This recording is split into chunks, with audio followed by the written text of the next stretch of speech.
तुमसे सदा लिया ही मैंने, लेती लेती थकी नहीं। तुमसे सदा लिया ही मैंने, लेती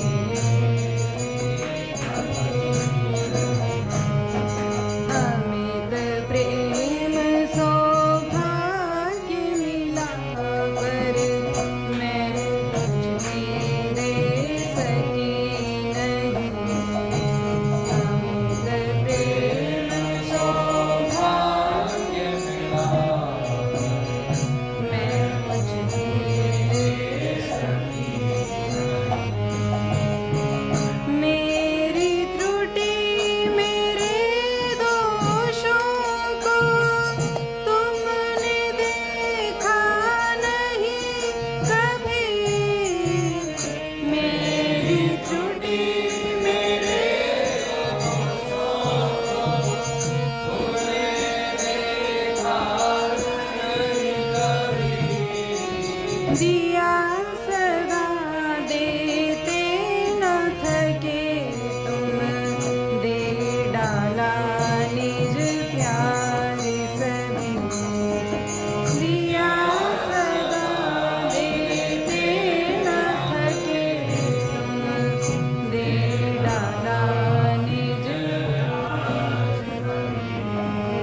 तब भी कहते दे न सका मैं तुमको कुछ भी है प्यारी। तब भी कहते दे न सका मैं तुमको कुछ भी है तुम सी शील गुणवती तुम ही, मैं तुम पर हूँ बलिहारी। तुम सी शील गुणवती तुम ही,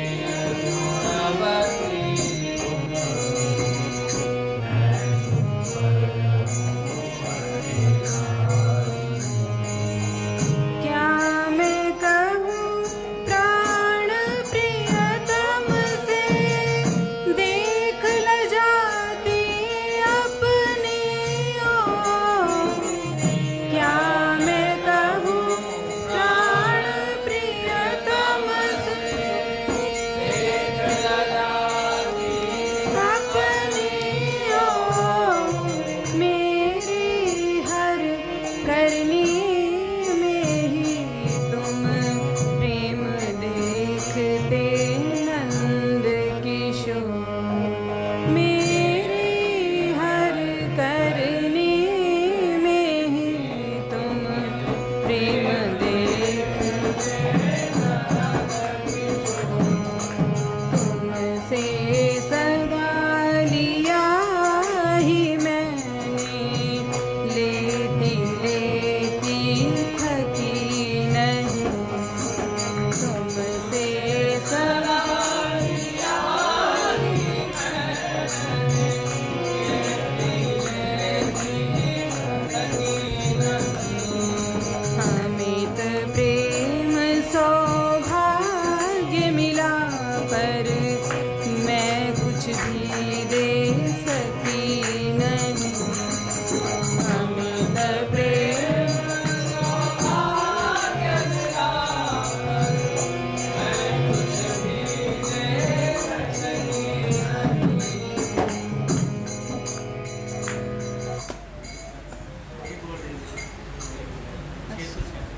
600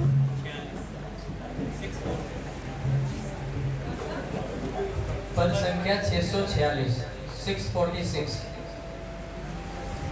मुझे नहीं आता ये 646 कर रहे हो।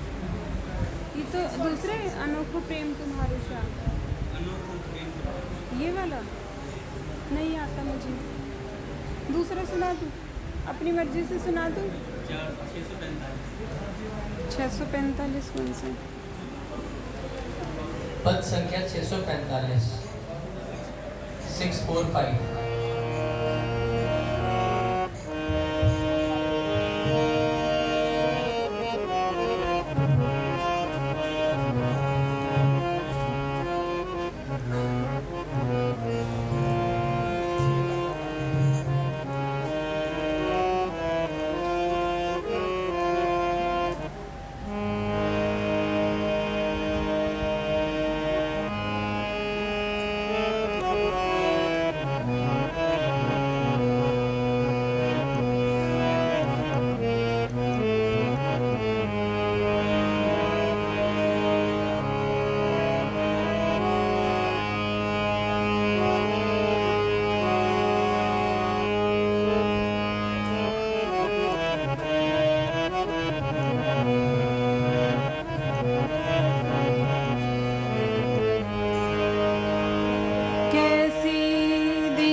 प्रेम तुम्हारा यह अनमोल पाया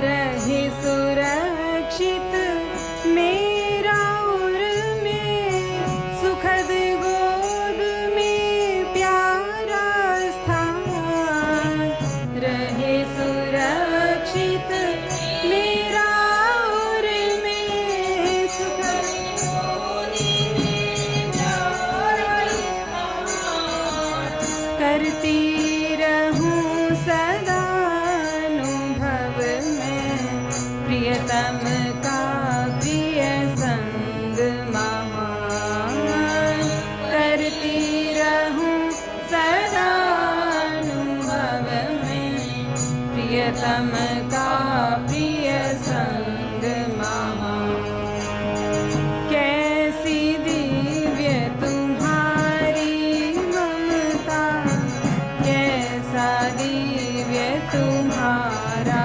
प्रेम कैसी दिव्य तुम्हारी ममता कैसा दिव्य तुम्हारा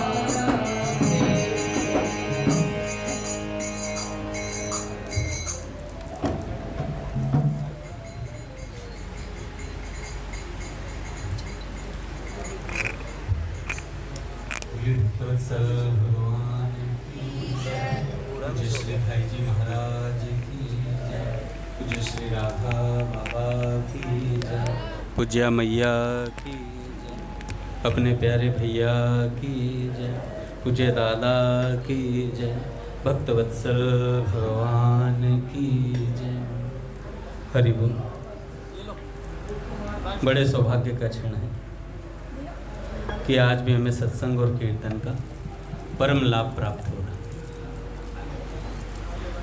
दीदी ने भी इतने बढ़िया 2 पद सुनाए।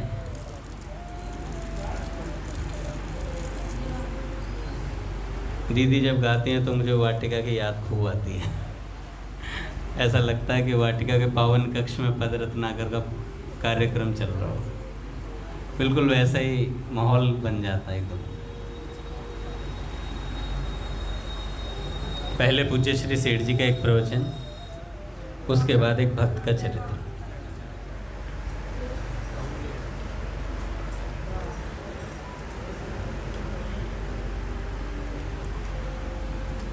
सन 1945 वट वृक्ष पे सेठ जी का ये प्रवचन है।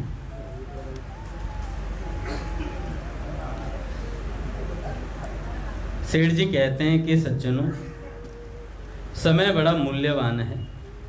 लाखों रुपयों में भी एक दिन खरीदा नहीं जा सकता।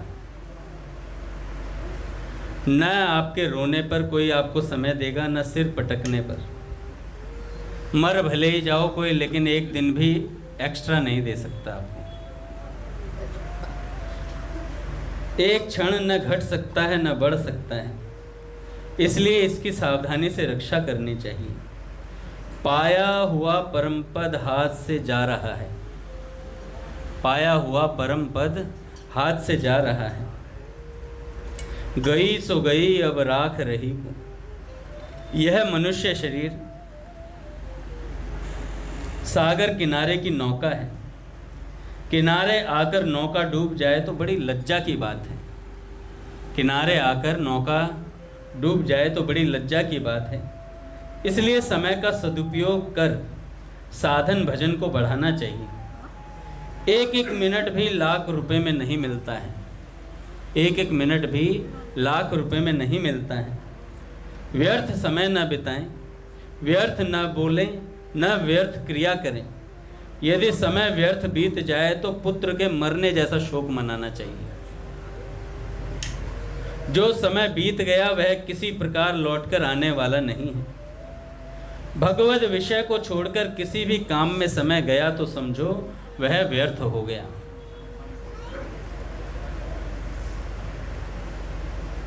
यदि व्यर्थ गया तो रो। पहले रो लोगे तो अंत में रोना नहीं पड़ेगा।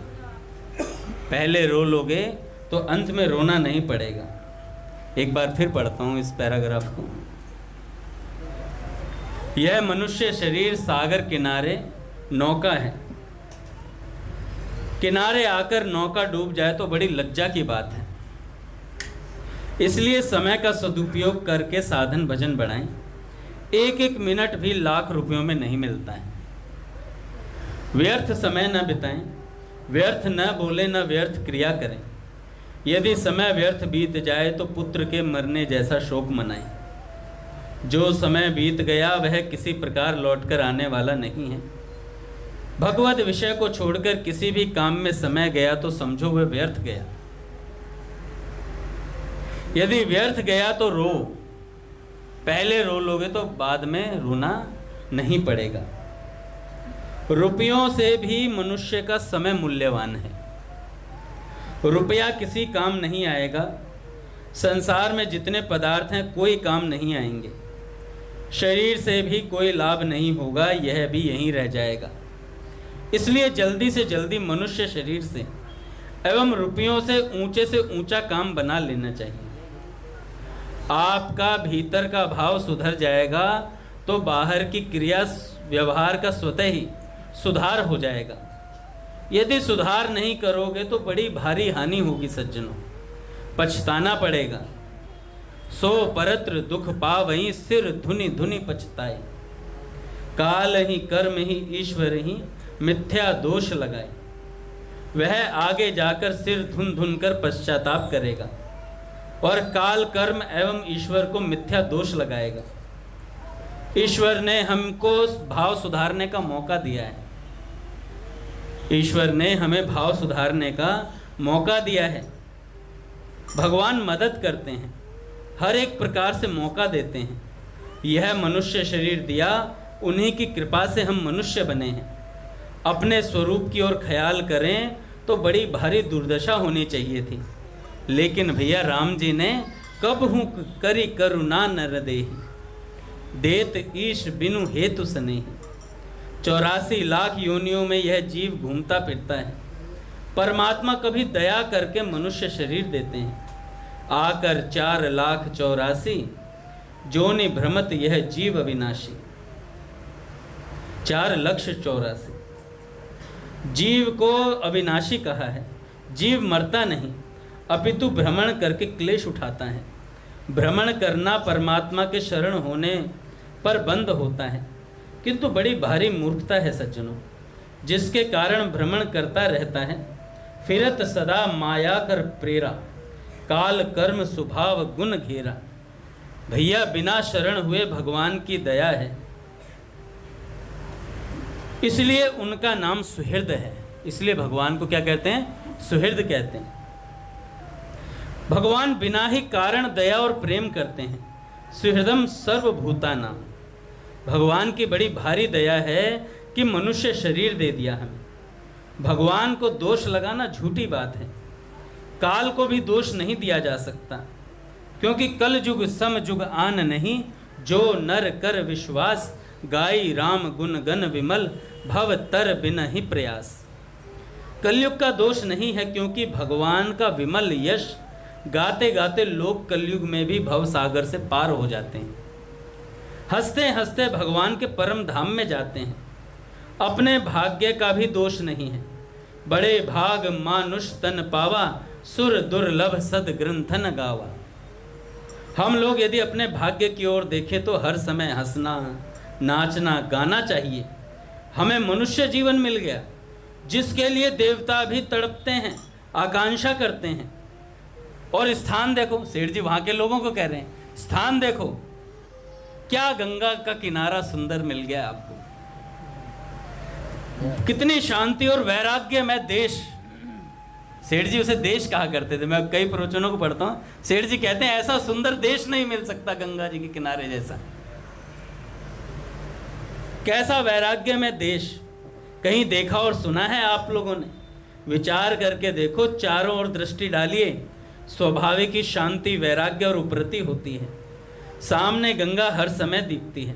आप कभी जाना हिमालय की तरफ, आपको प्रयास नहीं करना पड़ेगा चित्त की शुद्धि के लिए, जैसे जैसे भैया कहते हैं जितना जितना ऊपर चढ़ते जाओगे उतनी उतनी चित्त में निर्मलता आती जाएगी।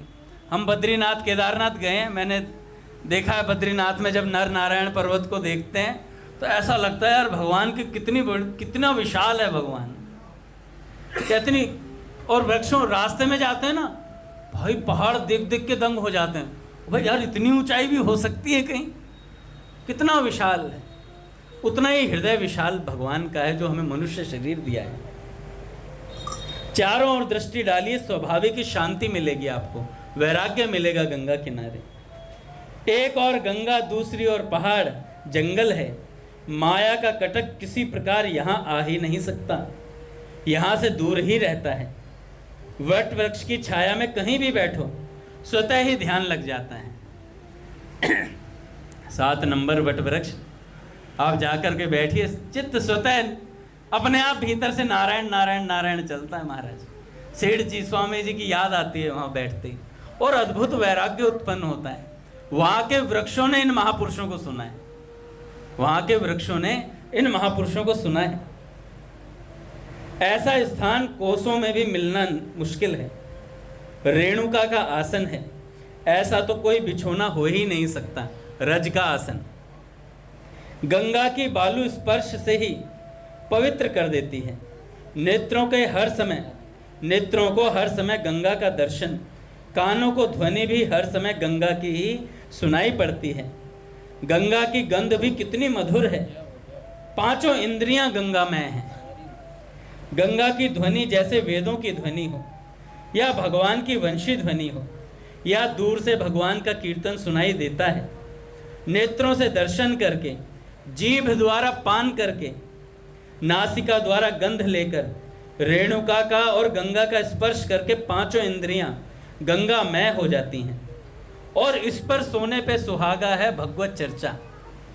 सेठ जी कहते हैं इस पर भगवत चर्चा, यह देश जहां ऋषियों ने कितने काल तक तपस्या की है, ऐसा मौका पाकर भी पश्चाताप करना पड़े तो इससे बढ़कर मूर्खता क्या होगी।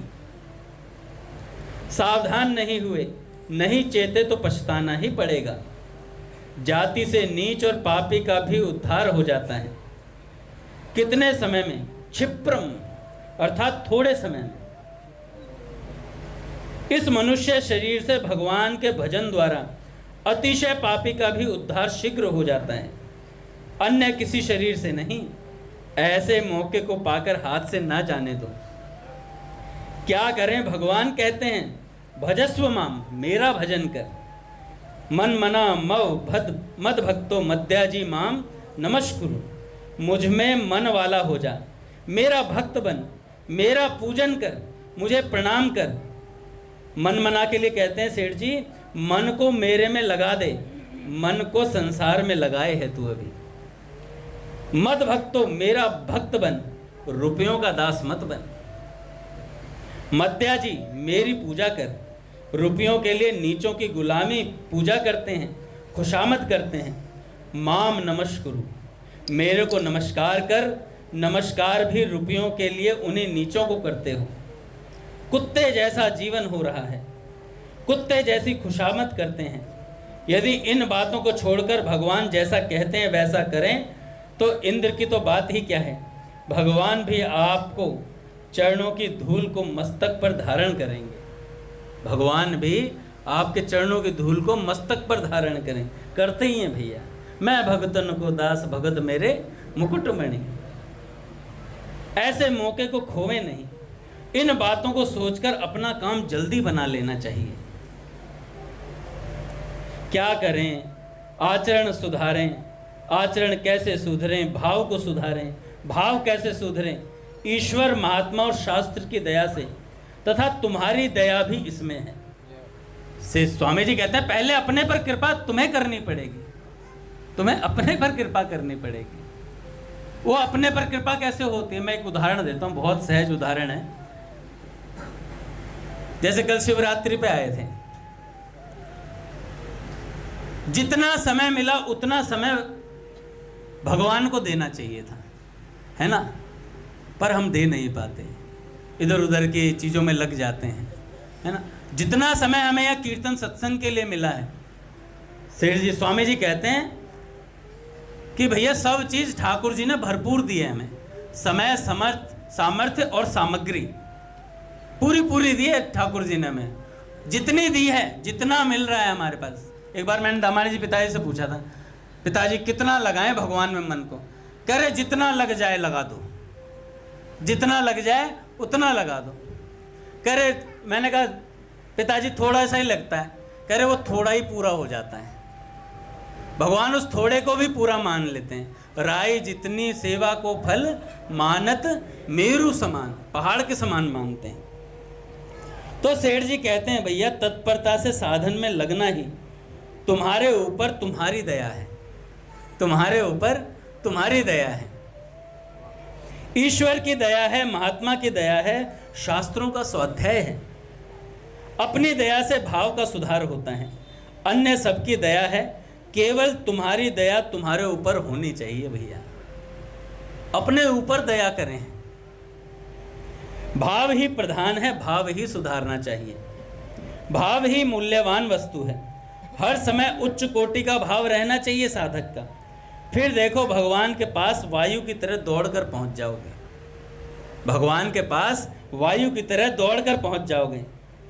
एक तो यह भाव की यहाँ माया, और माया का कटक आ ही नहीं सकते यहाँ पर गंगा जी के किनारे। यह दृढ़ निश्चय एवं ईश्वर की कृपा है, तो फिर और क्या चाहिए? फिर यह सत्संग भगवत चर्चा हमें मिल रही है। माया का कटक, काम, क्रोध, लोभ आदि किसी समय आक्रमण करें तो भगवान के नाम का उच्चारण करो, फिर ये सब टिक नहीं सकते। हरि बोल, थोड़ा थोड़ा आगे आगे हो जाएं, सब जगह बन जाएगी पीछे।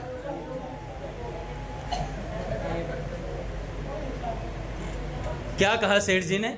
बड़ी सुंदर बात कही। काम, क्रोध, मद, लोभ, ये सब चीजें कटक, अगर कटक मतलब ये बाधक हैं, सेना।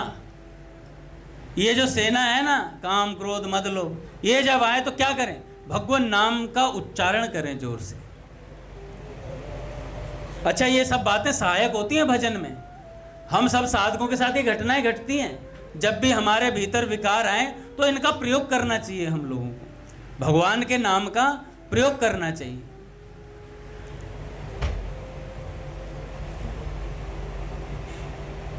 सेठ जी कहते हैं भगवान के नाम का उच्चारण करो, फिर ये टिक नहीं सकते। भगवान के नाम का बिगुल बजाओ और फिर देखो भाग जाते हैं कि नहीं ये सब चीजें। आपका निश्चय भाव जोरदार होना चाहिए, और यह भाव भी रखें कि हमारे मन, बुद्धि, इंद्रियों में, रोम रोम में शांति, आनंद एवं ज्ञान की दीप्ति छाई हुई है। ज्ञान एवं प्रकाश की बड़ी भारी वर्षा हो रही है, उससे बड़ी भारी शांति, प्रसन्नता, आनंद प्राप्त हो रहा है। हर समय शांति, प्रसन्नता में डूबा रहे, जैसे इनकी बाढ़ आ गई हो, जैसे इनकी बाढ़ आ गई हो। पट खोलेंगे महाराज। श्री राम जय राम, जय जय राम, जय जय राम, श्री राम जय राम, जय जय राम,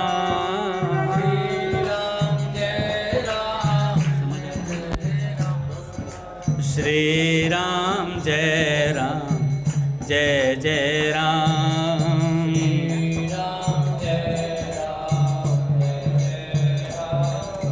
राम नाम रसिया श्री हनुमान, राम नाम रसिया श्री हनुमान, अवध सरयू अति अभिराम,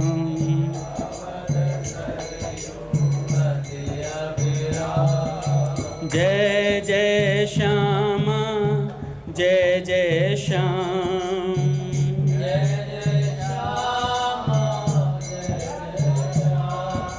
जय जय श्री वृंदावन धाम,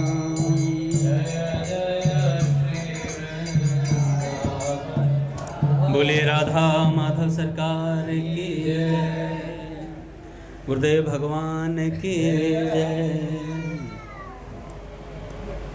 तो भाई सेठ जी कहते हैं वाणी द्वारा कथन और कानों द्वारा भगवान की चर्चा सुनना, मन के द्वारा मनन, सब भगवान में हो, सारी इंद्रियों को भगवान में लगा दो। भाव सुधारो, क्रिया का सुधार स्वतः ही हो जाएगा। भाव का सुधार ही अंतःकरण का सुधार है। इसलिए भगवान की चर्चा सुने, विचार करें, मनन करें, नेत्रों से हर वस्तु में भगवान को देखें, पत्ते पत्ते में, जर्रे जर्रे में भगवान का स्वरूप देखें, जैसे गोपियां और प्रहलाद जी देखते थे। गोपियां और प्रहलाद जी देखते थे।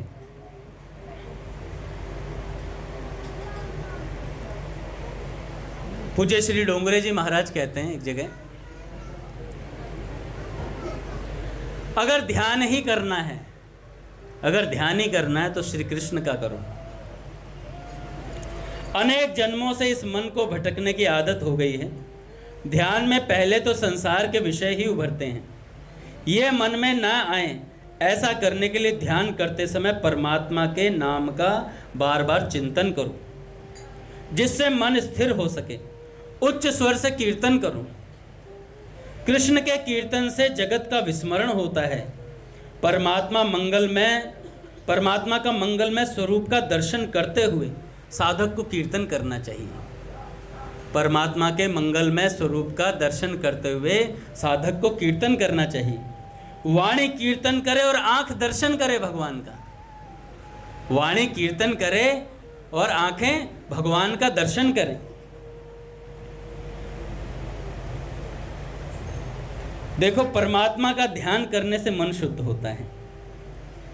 संसार का चिंतन करते रहने से विकृत हुआ मन ईश्वर के सतत चिंतन किए बिना शुद्ध नहीं हो सकता। भगवान के चिंतन के बिना ये मन शुद्ध और पवित्रता को प्राप्त नहीं होगा। अच्छा, कई साधक कहते हैं जब अनुकूल परिस्थिति आएगी ना तब भजन करूँगा, मेरी ये चोट ठीक हो जाए तब भजन करूँगा, है ना, मेरा ये काम बन जाए तो भजन करूँगा, मेरे पास इतना रुपया हो जाए तो भजन करूँगा। ऐसा रहता है ना सबके मन में।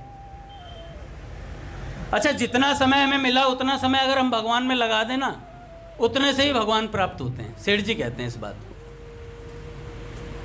कल एक साधक वहां से आए भैया के पास से, कह रहे भैया वहां पर 2-4 जने बैठे हैं, मैं जा रहा हूं। भैया के पास से रात्रि में आए और मैंने देखा वो साधक दिखे नहीं। देखा तो यहाँ आराम फरमा रहे थे। फिर मैंने वीडियो में देखा, जब भैया आए तब उतर के आ गए। अच्छा, इस बात पे नाराज मत हो ना कोई भी, मैंने नाम नहीं लिया किसी का भी, लेकिन बात ये है, बाबा अपने को एक बात बताई थी भैया कहते हैं कि आप दिखाना किसे चाहते हैं, क्योंकि बिग बॉस का कैमरा हर जगह लगा हुआ है। बिग बॉस का कैमरा हर जगह लगा हुआ है। ईमानदारी करोगे तो आपका भला करेगी, बेईमानी करोगे तो आपका बुरा करेगी, किसी दूसरे का उससे होना नहीं है।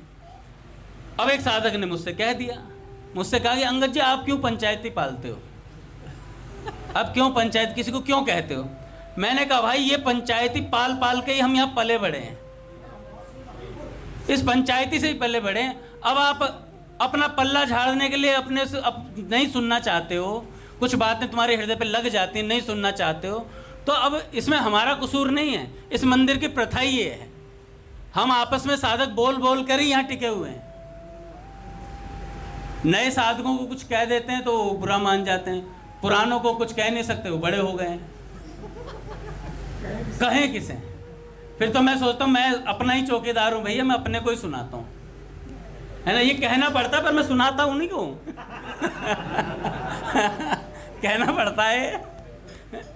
तो बात ये समझने की है हमारी, ये बात हमारे समझने की है कि हम यहाँ पर एक दूसरे को कह कर बड़े हुए हैं। आज मेरी एक भक्त से बात चल रही थी तो मैंने कहा मैं कहूँगा, कहना मेरा स्वभाव है और मेरे में बुलास उतर चुकी है। बाबूजी कहते हैं ना, बुलास होती है व्यक्तियों के अंदर बोलने की, हर समय माइक खींच लेने की, सत्संग बोलने की, वो बुलास मेरे अंदर है और मैं इसको स्वीकार करता हूँ और ये भगवान ने दी है। भगवान की दी हुई बुलास भी भगवान के प्रति प्यास जागृत कर देगी किसी दिन। जब बाबूजी बोलते थे, बाबा सेठ जी बोलते थे, स्वामी जी महाराज कह रहे थे आज, कहने लगे कि लोग सोचते मैं बहुत बोलता हूँ। स्वामी जी कह रहे थे एक सज्जन से, कह रहे लोग सोचते मैं इतना सत्संग क्यों बोलता हूँ, 8-8 9-9 घंटे स्वामी जी बोला करते थे। स्वामी जी ने कहा मैं चुप भी रह सकता हूँ, ऐसा नहीं मैं चुप नहीं रह सकता। स्वामी जी ने कहा मैं बोलता इसलिए हूँ क्योंकि स्वभाव में है। सेठ जी ने आज्ञा करी है अपने को तो बोलने की, सेठ जी ने आज्ञा करी है, और इस बोलने से जीवों का कल्याण होता है, और मेरा तो पहले होता है ना। तो स्वामी जी कह रहे कि ऐसा नहीं हम चुप नहीं हो सकते, चुप भी हो सकते हैं और चुप भी रह के भी देखा है। साधन भजन भी किया और धाप के आया था गीता वन में, सत्संग प्रवचन से धाप के आया था एकदम। सेठ जी से आकर के बोला, सेठ जी मैं प्रवचन नहीं करूंगा, एकदम धाप गया हूँ, इतने शास्त्र पढ़ लिए, इतनी चीजें पढ़ ली। सेठ जी ने कहा बोलना ही ये तुम्हारी साधना है। स्वामी जी आखिरी तक 2005 तक कंठ में कैंसर था, 30 साल बोले तब भी, बीमारी होने के बावजूद 30 साल तक बोले, और अंतिम प्रवचन में भी कहते हुए चले गए हर जीव को अपने घर पहुंचना है। उनका जो स्वाभाविक घर है हर जीव का, वो परमात्मा के यहाँ है, ये अपना घर नहीं है। रहना नहीं देश बेगाना है, मत आना इस देश में मेरी लाडो। तो स्वामी जी कहते हैं भजन के लिए अनुकूल समय की प्रतीक्षा ना करें।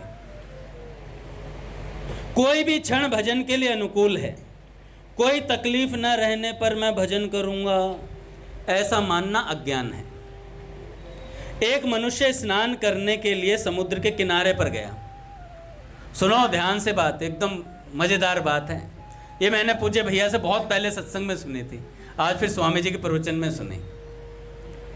एक मनुष्य स्नान करने के लिए समुद्र के किनारे पर गया, किंतु स्नान करने की बजाय वहां बैठा ही रहा। लोगों ने उससे पूछा कि क्यों इस तरह बैठा हुआ है, कब स्नान करेगा? उस मनुष्य ने कहा समुद्र में एक के बाद एक तरंग उठ रही है, एक के बाद एक तरंग उठ रही है, तरंगों के बंद होने पर स्नान करूंगा। स्वामी जी कहते हैं क्या समुद्र की तरंगें कभी बंद हो सकती हैं? समुद्र की मौज बंद हो सकती है? नहीं हो सकती। मौज कब रुकेंगी और कब स्नान होगा उस व्यक्ति का? संसार भी एक समुद्र है, उसमें असुविधा रूपी तरंगें उठती ही रहती हैं, उसमें असुविधा रूपी तरंगें उठती ही रहती हैं। इसलिए यदि कोई कहे कि अनुकूलता होने पर भगवान का भजन करूंगा, तो वैसी सर्वांग अनुकूलता कभी आने वाली नहीं है। जिस तरह वह मनुष्य स्नान नहीं कर सका, उसी तरह ऐसे मनुष्य भगवान का भजन किए बिना रह जाते हैं। जीवन में चाहे मुश्किलें आएं, किंतु इस लक्ष्य को साधक को नहीं भूलना चाहिए कि मुझे परमात्मा से मिलना है, मुझे भगवान से मिलना है, प्रभु से मुझे एक होना है। लोभी जिस तरह पैसों पर लक्ष्य रखता है, उसी तरह महापुरुष परमेश्वर पर लक्ष्य रखते हैं। महापुरुष परमेश्वर पर लक्ष्य रखते हैं। ऐसी स्वामी जी की बातें खरी खरी। अब आप कहोगे 9:30 तो आपने इन्हीं बातों में बजा दिए। कोई नहीं, थोड़ा और सही। डोंगरे जी महाराज कहते हैं भगवत परायण रहकर भगवान की कथाओं का श्रवण कीर्तन करो, भगवान में ही चित्त रमता रहे तो भक्ति का विकास होता है। महादेवा, बड़ी नोट करने वाली बात है एकदम। कहते हैं कीर्तन करें, भगवान में ही चित्त रमाता रहे तो भक्ति का विकास होता है। भगवान की कथा सुनने से श्रद्धा दृढ़ होती है। श्रद्धा दृढ़ होने के बाद भगवान के लिए आसक्ति बढ़ती है। भगवान के लिए क्या होता है? आसक्ति बढ़ती है। आसक्ति बढ़ने से व्यसनात्मिका बुद्धि होती है। कौन सी? व्यसन वाली भक्ति जागृत होती है। जैसे नशेड़ी को नशा होता है ना, ऐसे ही भक्त के अंदर भक्ति का नशा हो जाता है, उसे व्यसन लग जाता है भक्ति का। और जिसकी भक्ति व्यसनात्मिका बने, उसकी मुक्ति सुलभ हो जाती है। भक्ति जब व्यसन से उत्कट बनती है, तब ईश्वर के पास तुम्हें ले जाकर पटक देती है। भक्ति जब व्यसन से उत्कट बनती है तो आपको भगवान के चरणों में ले जाकर पटक देती है। तो इसलिए देखो, ये जो कथा कीर्तन रोज होता है ना, इसका फल है भगवान में श्रद्धा होना, फिर आसक्ति होना, और आसक्ति से व्यसन बन जाना। आसक्ति होती फिर व्यसन बनता है। संसारी उदाहरण है ना, किसी से आप संसार में प्रेम कीजिए, धीरे धीरे धीरे आसक्ति होगी, और फिर आसक्ति वो व्यसन बन जाएगी, और व्यसन आपको पागल कर देता है। तो डोंगरे जी महाराज कहते हैं ऐसी व्यसनात्मिका भक्ति आपको भगवान के पास ले जाकर पटक देती है। पूज्या प्राची दीदी जब प्रथम बार श्री कृष्ण का दर्शन उन्होंने नंदालय में किया तो क्या विलक्षण दृश्य था, क्या विलक्षण दृश्य था। श्री कृष्ण नहा करके आ रहे थे,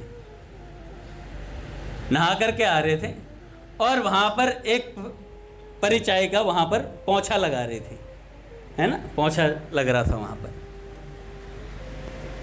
और जब पोंछा सफाई हो जाती है तो बच्चे कैसे आते हैं, अंगूठे के बल भगवान आ रहे थे, एड़ी और अंगूठा बीच में गैप छोड़ करके, जिससे ज्यादा गंदा ना हो। प्राची दीदी देख नहीं रही थी, वो सोच रही, उन्हें लज्जा आ रही थी, क्योंकि इतनी बड़ी बूढ़ियां सब आसपास है, माँ सामने, यशोदा मैया बैठी हैं, तो कैसे देखा जाए। और भैया जब वो बगल से निकले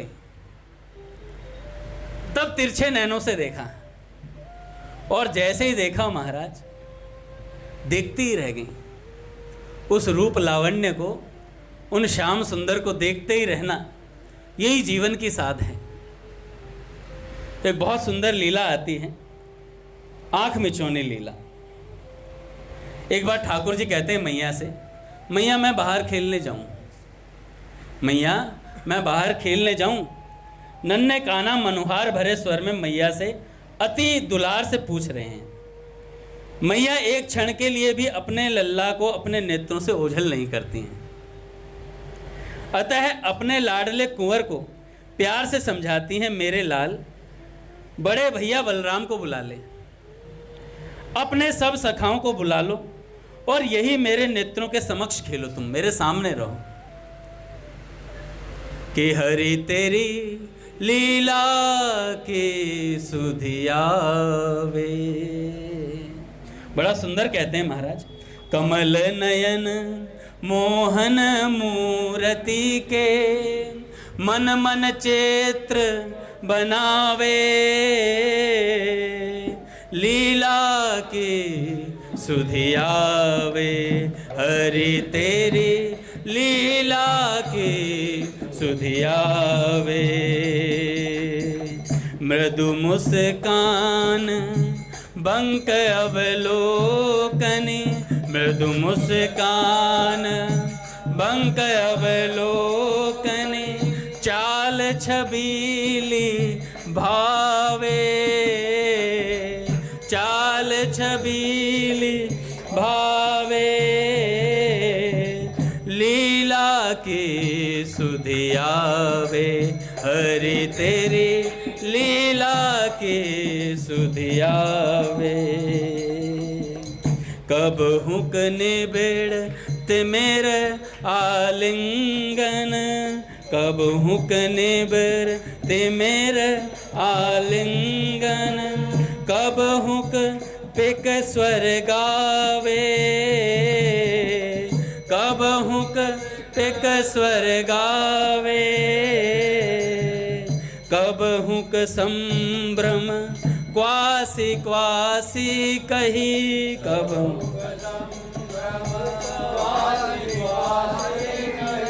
संगहीन उठ धावे,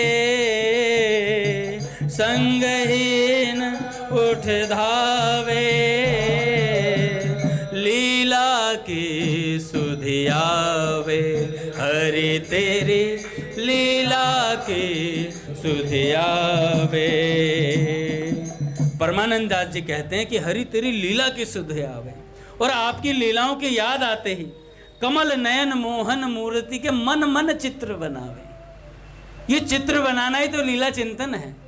मन मन चित्र बनाए साधक, ऐसा है, ऐसा है, लत्ते धोने हैं, मटकी उठानी है, जमुना जल भरनो है, फिर आकर के फिर नंद भवन में जानो है, प्यारे के दर्शन करने हैं, सांझ को वापस आएंगे, सांझ लो रहो कैसे जाए। मेरे गुरुदेव राधा रमन जी को प्रिय पद है ये कि सांझ लो रहो कैसे जाए, कि सांझ तक कैसे रहें। तो ऐसे गोपियाँ इंतज़ार करती हैं सब शाम को दर्शनों के लिए। फिर जाती हैं, राधा रानी जी प्रसाद बनाती हैं नंद भवन में, और यशोदा मैया बैठकर जो जो प्रसाद श्री जी बनाती हैं उसको चक्कर देखती हैं। चक्कर, अच्छा अब कहें चख के क्यों देख रही हैं जब श्री जी बना रही हैं? ये भैया उनका वात्सल्य है, वो अपने लाल को एक एक चीज़ चक्कर खिलाती हैं। और सारी सखियाँ, मंजरियाँ, सहचरियाँ, किंकरियाँ सारी उस नंद भवन में एकत्रित हो जाती हैं महाराज, और प्रिया प्रियतम एक दूसरे को देखते रहते हैं। प्रियतम अपने सखाओं के साथ बैठे हुए हैं, और हर सखा को यही महसूस होता है कि श्री कृष्ण उसके बगल में बैठे हैं। और जब भी प्रसाद आता है तो हर सखा को पहले श्री कृष्ण अपने सखा के मुख में देते हैं प्रसाद, कहते हैं पहले तुम पाओ, अपने सखाओं को खिलाते हैं। ऐसा विलक्षण दृश्य रहता है वहाँ पर। तो परमानंद दास जी महाराज कहते हैं, मृदु मुस्कान बंक अवलोकनी चाल छबीली भावे। उनकी मृदु मुस्कान, चाल छबीली हमें भाती है। कब हुक निबिड़ तिमिर आलिंगन, कब हुक पिक स्वर गावे, परमानंद श्याम ध्यान धरी ऐसे विरह गवावे। जो विरह होता है ना, विरह में क्या होता है, गोपियाँ क्या करती हैं जब गोपी गीत गाती हैं? भगवान चले गए, छोड़कर बीच में से, छोड़कर क्या गए, वहीं थे। बाबूजी कहते हैं ठाकुर जी वहीं प्रकट हो गए बीच में। अरे हम गए कहाँ, हम तो यहीं बैठे थे। पूज्य भाई जी बोलते हैं हम गए कहाँ, हम तो यहीं बैठे थे बीच में। तो जब गोपियों के मध्य से भगवान चले जाते हैं तो गोपियाँ क्या करती हैं? गोपी गीत गाती हैं। और गोपी गीत में भी बार बार क्या कहती हैं? तव कथामृतम तप्त जीवनम कवि भिरेड़तम कल्मषापहम, हैं? श्रवण मंगलम श्रीमदाततम भुवि गुणन्ति ते भूरिदा जना। एक एक गोपी अपने अपनी कथाएं सुनाती हैं बैठ के कि सांवर लगता है भूल गए वह बात पान वाली प्रियतम। एक एक सखी अपने अपनी बात बताती। मैं केशों की सज्जा कर रही थी श्री जी की, और ऐसे ऐसे ना मुझसे कहने लगे ला कंघी मुझे दे दे, मैं बनाऊंगा। हैं? मैंने दिया नहीं, मैंने मना कर दिया साफ साफ। भाई हम श्री जी की सेवा देते हैं तो हम कैसे दे दें इन्हें सेवा? फिर उन्होंने कहा नहीं नहीं देनी पड़ेगी, और मैं तुम्हारी गुलामी करूँगा, मैं तुम्हारा नित्य का गुलाम बन जाऊँगा। ललिता जी से कहते हैं, ललिता जी कहती हैं हाँ हाँ मेरे पास भी आए थे एक दिन, लाडली जी ने मुझे अर्धचर्बित पान दिया था, मैं जैसे ही पानी लगी तो हाथ से छीन लिया और कहने लगे ललिते ये मुझे दे दे, ये श्री जी का अधरामृत हमें दे दे, मैं तेरा नित्य का गुलाम रहूँगा। तो ललिता जी कहते हैं आज वो गुलाम उद्धव को भेज रहा है, यहाँ पर उद्धव को भेज रहा है कि तुम मेरी याद मत किया करो, देख लो उसकी हिम्मत। ऐसे बोलती हैं ललिता से, उनकी हिम्मत देखो, हमें पैगाम भिजवाया जा रहा है, स्वयं आना चाहिए था गुलाम को। तो ऐसा शासन करती हैं महाराज गोपियाँ, क्योंकि प्रेम करती हैं। ऐसे ही सखा भी एक बार तो कहने लगे, एक सखा, भगवान ने देखा, भगवान कह रहे भैया ये गुण हमें सिखा दे, गाना सिखा दे, सिखा दे। तो एक सखा ने तुरंत बोला शिष्यस्ते हम शादी माम त्वाम प्रपन्नम, हैं पहले तुम्हें शिष्य बनना पड़ेगा, प्रपन्न होना पड़ेगा, उसके बाद ये गुण सिखाए जाते हैं, गाए वो सिखाएंगे हम तुम्हें। इतने में दूसरा सखा बोला अरे ऐसे क्या है। उसी सखा को इंगित करते हुए इसे कुछ नहीं आता, ये सब हमने ही सिखाई ऐसे विद्या, हमारे शरण में आ जा तू। अब सारे सखा एक के बाद एक के बाद एक के बाद सब कहने लगे हमारी शरण में आएगो तो अब सीखेगो। तो मधुमंगलाचार्य जी ने तो साफ कह दिया पंचम वेद को ज्ञाता तुम्हारे सामने खड़ो है और तुम इनसे लल्लू पंजुओं से सीख रहे हो, ये सब हमारे शागिर्द रहे हैं, इनको कछु नहीं आता है, आओ हमारे सामने आओ। एक बार तो मुरली चौरी लीला में अद्भुत घटना घट गई। क्या हुआ, गोपियां मंत्रणा कर रही थी। महादेवा, गोपियां मंत्रणा कर रही थी कि श्याम सुंदर की मुरली चुराई जाएगी। मुरली चुराई जाएगी तो ऐसी मुरली चुराई जाएगी तो अब मधुमंगल वहीं एक वृक्ष के पास बैठा था। मधुमंगल के कान में बात पड़ गई, कन्हैया की मुरली चुराई जाएगी। ओहो, और कान लगा के सुनने लग गया ध्यान से। अच्छा, ये मोटी की प्लानिंग है, ये ललिता ही बहुत बोले, इसको भी देखेंगे। और सबकी बातें सुन के कन्हैया के पास चले गए।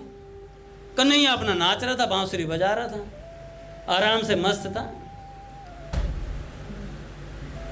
चलो चलो री किशोरी वृंदावन में, कैसी छाई हरियाली आज कुंजन में, कैसी छाई हरियाली आज कुंजन में। चलो चलो री किशोरी वृंदावन में, चलो चलो। तो जैसे ऐसे बोलने लगे चलो चलो री किशोरी, ठाकुर जी गा ही रहे थे।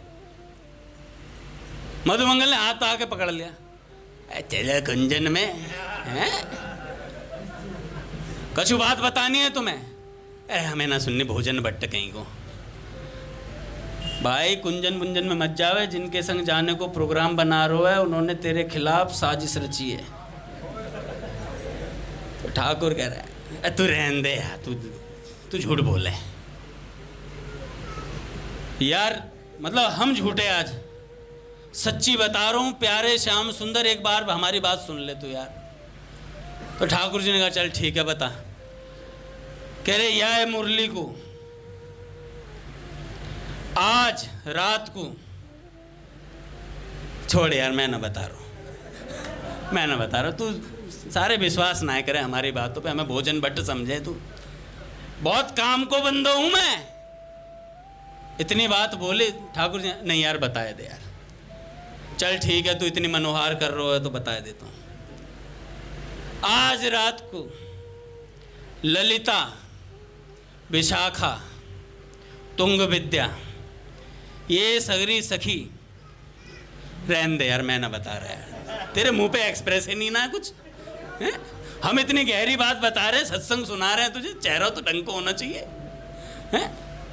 हम ना बता रहे यार। मधुमंगल ऐसे मत कर, मैं सच में बहुत सीरियस हूं, तू बता तो सही, देख मेरा चेहरा। मधुमंगल हाँ ठीक सा लग रहा है। आज सगरी सखी तेरी बांसुरी को तेरे पास थे, नहीं बताऊंगा आगे तेरे पास थे, नहीं बताऊंगा आगे। करे अब क्या बात है कि, करे बात आगे, फिर तूने 2 बार तो उधर देख लिया, बता मैं रहा हूं, उधर क्यों देख रहे हो तू? हम सच सच कह रहे हैं, आज तेरी बांसुरी की चोरी है जाएगी रात को। करे कौन चुराएगा? करे ललिता, विशाखा, ये सारी सखियां हैं ना, सारी प्लानिंग बना रखी है। चल झूठे, अरे बस यही मारे मैं तेरे पास ना बताने नहीं आ रहा था। ब्रज को राजा दिमाग खराब कर रखी है? मैं सच कह रहा हूँ, चोटी की कसम आज सच बता रहा हूँ तुझे, तेरी बांसुरी चोरी है जाएगी।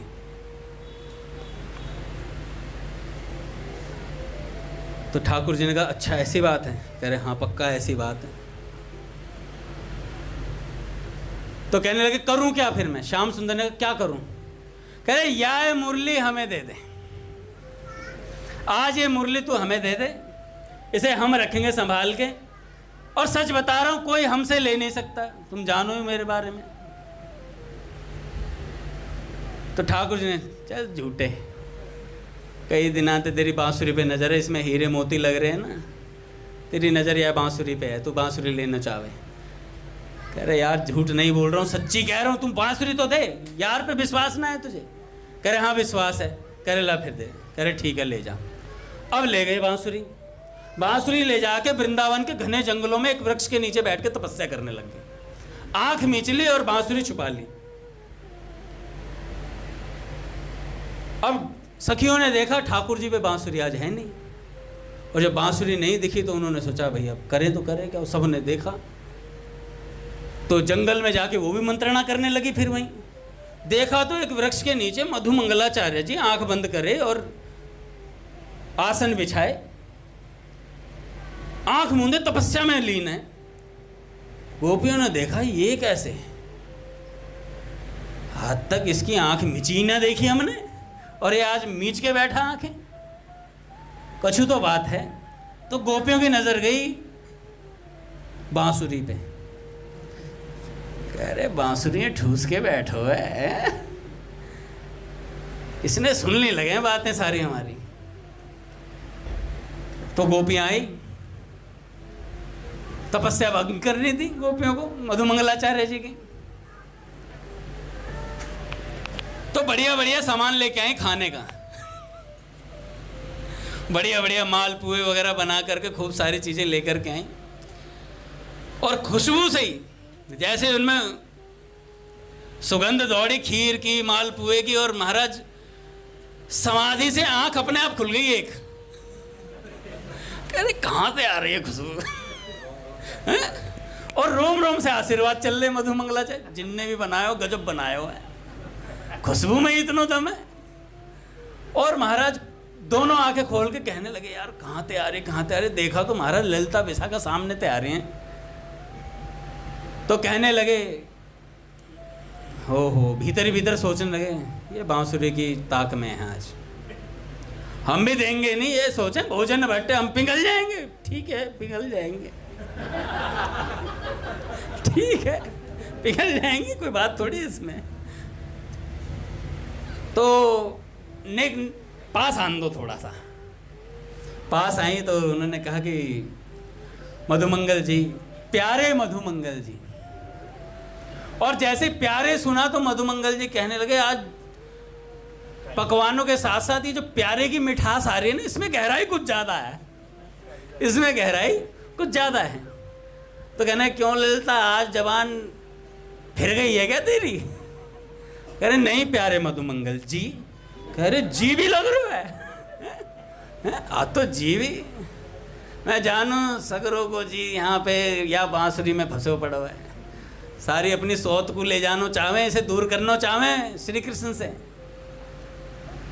और महाराज ऐसा बोल करके मधुमंगलाचार्य जी के सामने बढ़िया बढ़िया मिष्ठान रखे, आप इनको पाइए, बहुत अच्छे मिष्ठान हैं, आपके लिए ही हैं।